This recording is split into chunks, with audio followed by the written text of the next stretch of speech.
Well, we're here with Rose. Rose, thanks for coming to the studio. And for submitting your story, you get the Raw Deal t-shirt. Thank you.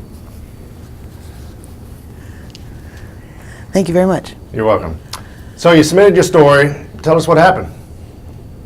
Well, I've been a nurse for, at the time, about 28 years. I've worked all my life as a nurse, so I've kind of absorbed a few things through osmosis to where I was actually promoted to be the wound care nurse and come off the floor and work with patients. I did that for about 3.5 years. In that time period, I was diagnosed with cancer and had to take a Sorry to hear that. leave of absence, and which they worked with me well. The people I worked for were really kind about it.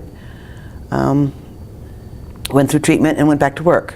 Unfortunately, they sent me out to do my job, so I went out there and did my job and found multiple errors. I mean, it was constant, it was daily. Errors in what? In nursing care, in wound care, neglect. I am a patient advocate, basically, and very verbal, and stuck up for the patients, and got myself in trouble multiple times. As part of my job was to make sure I policed the paperwork, you know, to make sure that it was being done properly, that the right treatment was being done, that was ordered, et cetera, which was all part of my job. So then you noticed discrepancies. Major discrepancies, and I would write it up like they asked me to. I'd write up 4 or 5, sometimes 6, 7 incident reports a day and turn them in and this is on top of trying to do my job. Yeah. So I went above and beyond really what was necessary, because I felt that as working with my peers, working with RNs who were supposedly above me, who were supposed to know more than me, and I was supposed to go to them for help. Well, I was teaching them how to do their job. I finally just reported them all to compliance department, which probably wasn't one of my brilliant ideas, because my complaints were based on wound care issues and patient issues, and I was the only wound care nurse, so doesn't take a brain scientist to figure out what happened. They knew where it came from, and they made my life miserable from that day on, trying to change my hours. They cut my pay. I was accused of abusing this particular patient, who was a confused little old lady sitting there trying to knit with her IV tubing. Oh. So I approached her and dislodged the tubing from her. And apparently there was a patient's family across the room that said I was shaking the patient when I was shaking tubing. They believed her rather than me and fired me. So then what happened?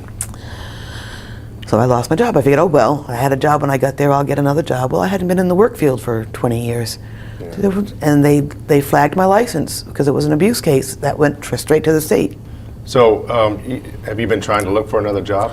I searched. In the nursing field? I searched for over 7 months before I finally found a viable position to where I could actually function and get off unemployment and food stamps and the whole 9 yards that I had to basically beg for. But you mentioned your record or your nursing status is flagged. Is it still flagged today? From what I understand, that I did get my new license. I was able to receive my new license. It is clear at this point. Okay. And but now I'm to the point where I'll never get back to that position or that pay rate because I was grandfathered in. Yeah. You know, so now I had to start all over again, and I went from $4,000 a month to $1,000 a month.